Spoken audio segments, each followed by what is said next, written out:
আজ বৃহস্পতিবারের দিনে বাড়াতে চুপি চুপি এই দোয়াটি 3 বার পড়ুন।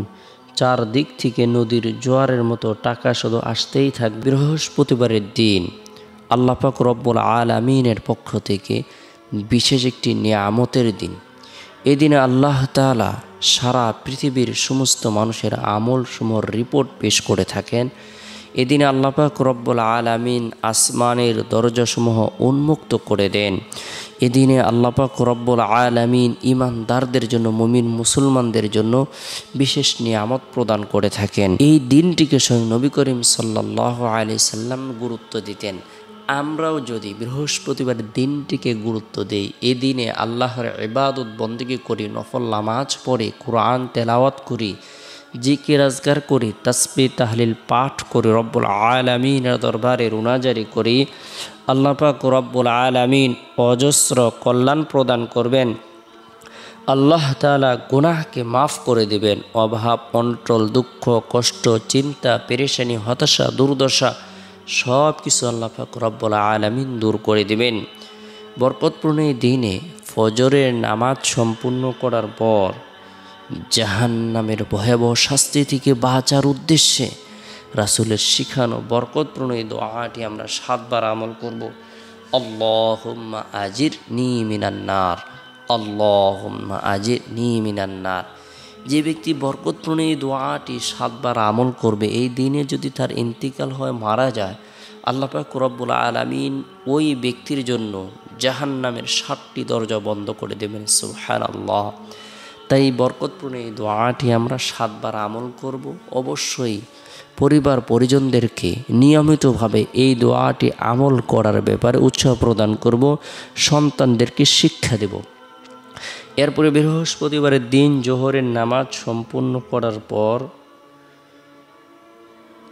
নিরিবিলি এক পরিবেশের মধ্যে বসে গুনাহ মাফের উদ্দেশ্যে গুরুত্ব সহকারে তওবার নিয়তে 3 বার ইস্তিগফারের আমল করব।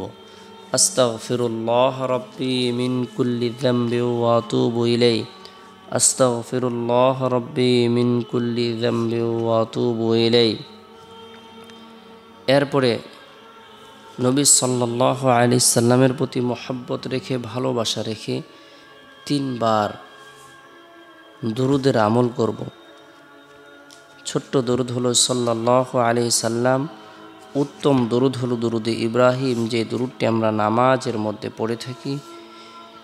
এরপরে গুরুত্ব সহকারে আমরা চুপি চুপি কষ্ট করে রাসূলের শিখানো বরকতপূর্ণ একটি দোয়ার আমল করব। আল্লাহ তাআলা বরকতপূর্ণ এই দোয়াটির আমলের উছিলায়, আল্লাহ তাআলা বরকতপূর্ণ এই দোয়াটি আমলের উছিলায় আপনাকে আমাকে অজস্র কল্যাণ প্রদান করবেন। আল্লাহুম্মা গফিরলি ওয়ারহামনি ওয়াআফিনি ওয়াহদিনি ওয়ারযুকনি। হে আল্লাহ, আমাকে মাফ করে দিন, আমার প্রতি রহম করুন, আমাকে নিরাপদে রাখুন, আমাকে হেদায়েত দান করুন এবং আমাকে রিজিক দান করুন। আল্লাহুম্মা গফিরলি ওয়ারহামনি ওয়াআফিনি ওয়াহদিনি ওয়ারযুকনি। আল্লাহুম্মা গফিরলি ওয়ারহামনি ওয়াআফিনি ওয়াহদিনি ওয়ারযুকনি। যে ব্যক্তি এই দোয়াটি আমল করে রব্বুল আলামিনের দরবারে কোনো কিছু কামনা করবে, বাসনা করবে, আল্লাহ তাআলা তার উপর রহমত করবেন, তাকে নিরাপদ অবস্থায় রাখবেন, তাকে হেদায়েত দান করবেন, আল্লাহ তাআলা তাকে মাফ করে দিবেন, তার উপর রহমত বর্ষণ করবেন, তাকে নিরাপদ অবস্থায় রাখবেন, তাকে হেদায়েত দান করবেন এবং আল্লাহ তাআলা তাকে প্রচুর পরিমাণে রিজিক প্রদান করবেন। তাই গুরুত্ব সহকারে এই দোয়াটি আমল করব। এরপরে বৃহস্পতিবারের দিন শেষ হওয়ার পর যে রাত আসে, এই রাতটি হলো ফজিলতপূর্ণ একটি রাত। এই রাতের মধ্যে এশারের নামাজ সম্পূর্ণ করার পর গুরুত্ব সহকারে সূরাতুল মুলক আমল করব। তাবারাকাল্লাযী বিয়াদিহিল মুলক ওয়া হুয়া আলা কুল্লি শাইইন কাদির। যে ব্যক্তি সূরাতুল মুলকের আমল করবে, আল্লাহ তাআলা তাকে কবরের ফিতনা, কবরের সওয়াল জবাব, কবরের আযাব থেকে নিরাপত্তা দান করবেন। আল্লাহ তাআলা তার কবরটাকে প্রশস্ত করে দিবেন, কবরটাকে আলোকিত করে দিবেন, কবরের সংকীর্ণতাকে দূর করে দিবেন।